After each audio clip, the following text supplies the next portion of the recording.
Bonjour à tous, cette fois-ci une vidéo 100% pratique. Il n'y a pas une partie théorique. Pourquoi? Parce que je vais vous montrer la structure d'un programme en C. C'est-à-dire quelles sont les bases à respecter, quelles sont les choses qu'il faut avoir pour commencer, pour faire au moins le premier programme en C. Alors ça, cette vidéo, c'est la quatrième vidéo en langage C. Alors je vous conseille de voir les anciennes, la déclaration de variables, la lecture et bien sûr l'écriture, pour que vous puissiez être capable de comprendre ce que je vais présenter dans cette vidéo. Alors, je commencerai par cette partie. Alors, comme vous voyez, j'ai écrit la fonction principale. Alors, je vous explique. Dans un programme en langage C, la première chose qui s'exécute, c'est la fonction principale. C'est-à-dire, le programme commence par l'exécution de chaque instruction et il commence par euh, la fonction principale. Et la fonction principale, c'est int main.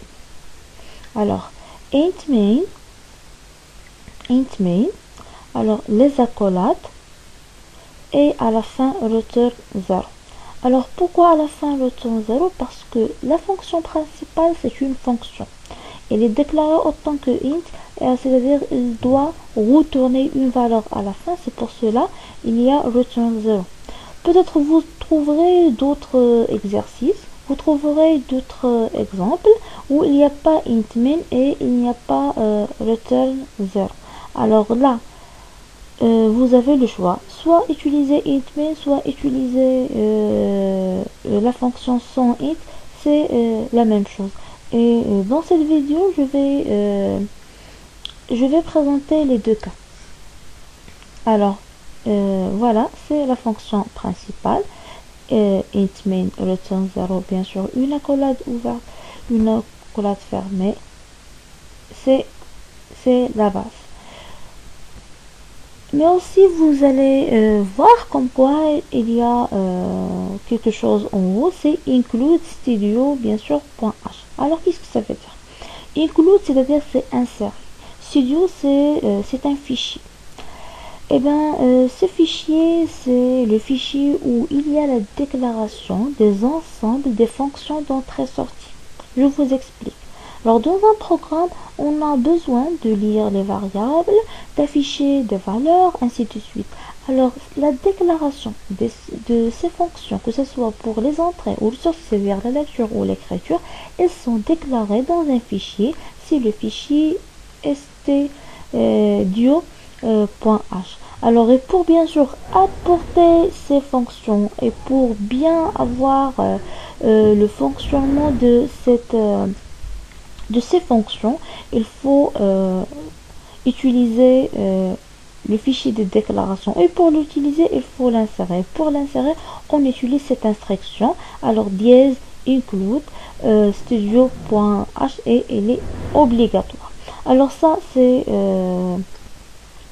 ce sont les bases d'un programme. Alors pour compiler et exécuter, je clique sur ce bouton ou soit F9.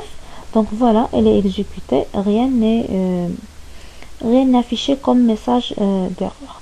Alors je vais tester l'autre cas. Je vais faire main sans return 0 et je clique sur voilà. C'est aussi correct, mais vous avez bien sûr, comme j'ai dit, le choix.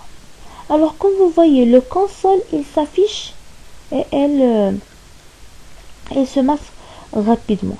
Alors là, pour garder le console affiché, on utilise quelques instructions. Bien sûr, chacun utilise les instructions préférées, mais moi j'utilise getchar. Je vous montre aussi une autre instruction et peut-être vous trouvez d'autres, par exemple system pause et d'autres. Alors, je tape getchar. Getchar, c'est une fonction.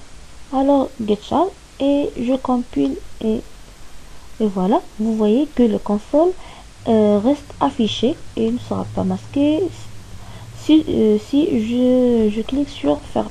Par contre, si j'efface GetChar, je clique sur console, vous voyez, elle est masquée. Il y a aussi une autre instruction, c'est F get C entre parenthèses std et voilà.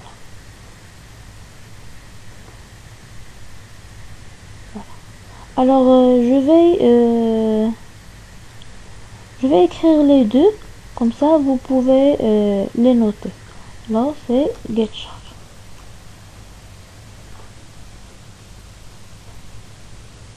Alors voilà les deux.